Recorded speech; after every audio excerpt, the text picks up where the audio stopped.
Hi, Andrew here, and I'm teetering. I'm on the edge.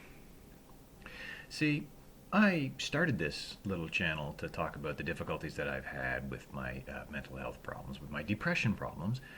The crisis in which was brought on, was it? Yep, just about a year ago, and it was precipitated uh, by almost a year of the lockdown COVIDian nonsense that we've been going through. The world has gone insane.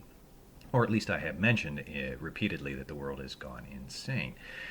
And here we are, and the world seems to be coming to its senses. We have this new variant, this Omicron variant, that South Africa told us about in late November.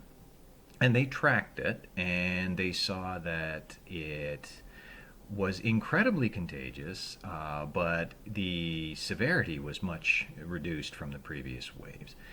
And over the course of the subsequent, what are we up to, about 8 weeks, that's what's been happening. If you look at the infection graphs all over the world, the infection graphs of this thing are almost asymptotic up. They are straight line up. But if you look closer, and if you get down granular and you break it down more regionally than country by country, you see that in an awful lot of places, they've peaked and they're coming off peak. We see off peak in England, we see off peak in the northeastern United States, and this is particularly important for me because New York, and apologies for the jump. I don't edit and splice, not normally. I don't have much choice. For some reason, my notebook went into emergency shutdown. Where was I? Oh, yes. I was talking about New York and New Jersey and their Omicron epidemic, and how the data shows, at least one version of the data that I read, shows that they hit peak on the 9th of January. That was some time ago, that they've hit peak infection, and they're coming off peak. And one of the things I had mentioned South Africa, and South Africa said the infection curve went asymptotic up, peaked, and went asymptotic curve down. So we should be where I live, not too far from the border with the United States, with New York State, which has peaked. We should be off peak. Why am I teetering?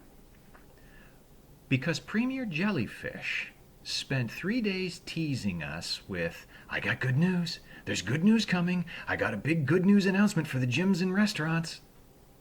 His big good news announcement was, I'm going to screw you only as hard as I was screwing you in December. This man is supposed to be the small businessman premier. Restaurants at half capacity, gyms at half capacity.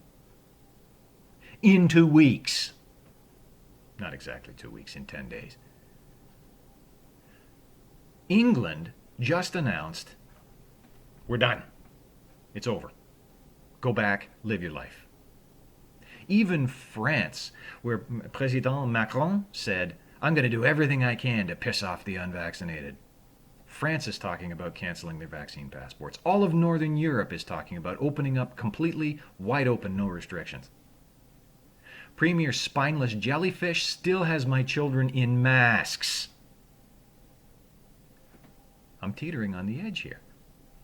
I have no idea what I'm supposed to do. I'm stuck in a polity where we have absolutely no ability to effect the outcomes of our governance.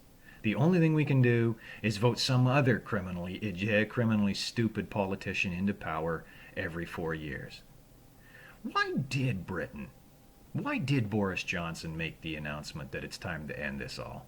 Because he's in the midst of a scandal.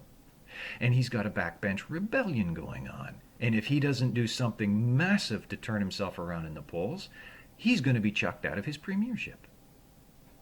So what does Premier Ford do? He takes the jurisdiction with the second or third worst, most restrictive COVID restrictions in the world. Australia's worse. You know, the country of prisoners and prison guards. Quebec is worse. You know, the descendants of the French who weren't good enough to be French. Even France is moving away, but not Quebec. No, no, they decided they were going to find people walking their dogs after 10 o'clock at night. And they're going to charge extra healthcare premiums if you didn't get vaccinated. Not if you're fat, not if you smoke, just if you didn't get vaccinated. Vaccinate, don't vaccinate, I don't care. It's your body, it's your choice. But Ontario is behind those two in terms of restrictions. But if we're better than Quebec and Australia is the bar you're attempting to clear, this is not good. This is a very, very low bar to clear. But our spineless jellyfish of a premier has decided that's the way to go. And I don't know what to do. We're seeing the world come out of this, but not here. And this was the precipitating event in here. My problem. My problem is the place I live.